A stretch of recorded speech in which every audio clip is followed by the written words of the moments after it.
안녕하십니까. 보험전을 최현아 기자입니다. 경영인정지의 갑작스런 판매중지 통보에도 업계는 돌아갑니다. 일단 업계에서 가장 이슈인 상품 보장한도 축소에 대해서 퀵하게 살펴봤는데요. 이게 왜 저희가 찾아보게 됐냐면요.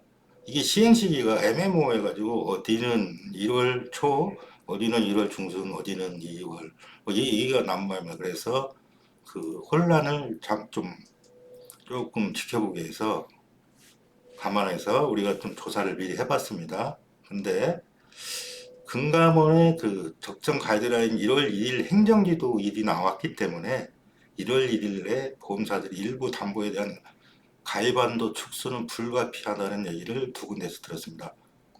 물론 이 대부분의 회사가 범위는 틀릴지 몰라도 이 수술비 보장한도 축소는 어쩔 수 없는 것 같습니다. 일부 지금 전단지 보시면 12월로 뭐 어떤 금액은 이 금액은 12월로 중단된다. 이런 기사 팜플렛이나 안내장을 보실 경우도 있었을 거예요. 그 이유가 1월 1일자 행정기조일 때문에 그런 걸로 알고 있고요. 저희도 이 기사 외에 한 번 정도 1월 1일자 개정이라는 문구로 보장한도 축소가 될 거라는 얘기를 해왔습니다. 근데 구체적으로 얘기 안 하고 보장한도 축소가 있을 것이다. 중복가입 어렵다. 이런 추상적인 얘기 정도로 했는데 이번 기사는 대체 뭐고 어떤 영향을 받고 보험사들은 어떻게 관리하는 좀 구체적인 내용을 담았습니다. 지금 내용 읽어보시면 물론 1월 1일자 내용이 좀 구체적으로 나오긴 하겠지만 보장 한도 축소에 대한 그 기본적 틀을 이해하는 데 도움이 될 거라고 보여집니다. 내용 좀 들어가 보겠습니다. 이 보장 한도 가이드라인이 나온 이유는 결국은 실손보험입니다. 실손보험. 실손보험이 실손보험이 손해가 워낙 크다 보니까 아까 보니까 뭐 3, 4세, 4세대 두 자릿수 내년도 인상이 벌써 나왔던데 뭐 4세대도 13%나 올란다고 하니까 뭐 대단하죠. 근데 그 이후에 근저에 민간보험에서 파는 실손보험과 연계된 뭐 담보들이 있죠. 여기 우리 다시 몇 번 얘기하는데 입원, 통원, 간병 이런 것들이 연계되다 보니까 병원에 가면 돈이 남는 거예요. 고객이 병원에 가면 일당을 벌어버리는 거예요. 직장을 안 다녀도. 뭐 그 정도로 하니까 이제 이거 축소해 줄여라. 쓸데없는 돈 주지 말아라. 그리고 왜 교통비까지 플러스해서 돈을 주냐 해가지고 순수하게 병원에 가서 쓰는 비용에 준하는 플러스 알파 정도 주지 왜 거기에 뭐 위로금, 교통비까지 넣어서 주느냐 이제 이런 차원에서 그 출발했다고 합니다. 그러면 결국은 이제 그렇게 되면 뭐겠어요?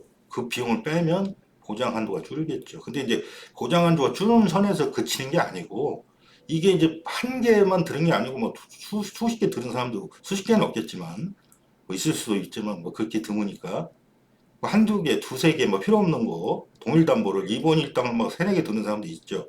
하루 누워 있으면 100만 원도 나오는 사람도 있다고 합니다. 제 주변에도 있습니다. 이런 부분들을 넣는 일이 벌어지다 보니까 요거 누적 한도 관리해라. 이게 이제 두 가지 포인트입니다. 한도 실제 쓴 비용에 준하고 누적 한도 관리해라. 뭐 일단 2001월 1월부터 1월 1일자가 될지 조금 뭐 일주일 상관의 차이가 있을 수는 있지만 분명히 1월 초에 부당한도 가이드라인이 시행될 거라고 얘기하고 있고요. 이번 일당 이런 한도들이 좀 줄 거라고 보고요. 이번에 그 1인실 이번 일당 같은 경우는 30만 원에서 다시 이제 12월 60만 원 올랐다가 뭐 다시 돌아갈 공산이 크죠. 다시 30으로 한 달만 팔고 또 내려가는 거죠. 그 다음에 이제 예를 들자면 독감 치료비를 들어가면 병원 치료비 8만 원밖에 안 하는데 어떤 보험사는 100만 원을 주는 데가 있었어요. 어디라고 얘기 안 하겠습니다. 100만 원을 주는 데 있고 간호간병 통합 서비스는 본인 부담금이 실손보험 빼고 2만 원밖에 부담 안 하는데 일일 26만 원 주는 회사가 있었어요. 이러니 이제 누워버리는 거죠. 병원에 가버리고 쓸데없이 그냥 병원에 갔다고 이제 보는 거예요. 금융감독원 입장에서는 자기들 무슨 데이터 있겠죠. 근거 없이 이런 행동했다가는 나중에 얘네들 책임 물을 수 있으니까 그런 부분이 있고요. 그러다 보니까 이제 안 되겠다. 적정 한도를 가이드라인을 줘라. 실손보험 보장금을 빼고 줘라. 왜 어차피 실손보험 보장금을 줘버리면 병원에 안 갈 사람도 가버린다는 거죠. 일당을 벌 수 있으니까. 그 빼라. 해가지고 교통비, 위로금 이런 걸 제외할 것 같고요. 중요한 건 지금 이거는 중요한 거 아니에요. 뭐 중요한 것 중에 이거보다 더 중요한 게 있어요. 중복. 중복 합산이에요. 중복 합산. 그러면 계약자 중에 어떤 사람은 그냥 이번 일당 10만 원만 받아도 만족하는 사람이 있고 어떤 사람은 50만 원 들고 싶으면 난 5개를 들고 싶은데 뭐 5개를 못 들 상황에 처해 있다는 거죠. 왜 그러냐면 그 한도 관리해라. 그러면 일당 그 업계 누적 50만 원이 하면은 내가 이제 기존에 50만 원인데 한 60만 원, 10만 원 더 들고 싶어요. 그럼 못 드는 거예요. 왜? 50으로 누적이 차 있으니까 더 못 드는 겁니다. 이게 이제 업세일이 이제 지장이 오겠죠. 그래서 아까 저희가 계속 얘기하고 두세 번 다른 기사를 통해 얘기한 거는 실적 감소가 불가피하다고 얘기하는 거고요. 대신 또 실손보험 이것도 하더라도 금감원 정말 연구 많이 한 것 같아요.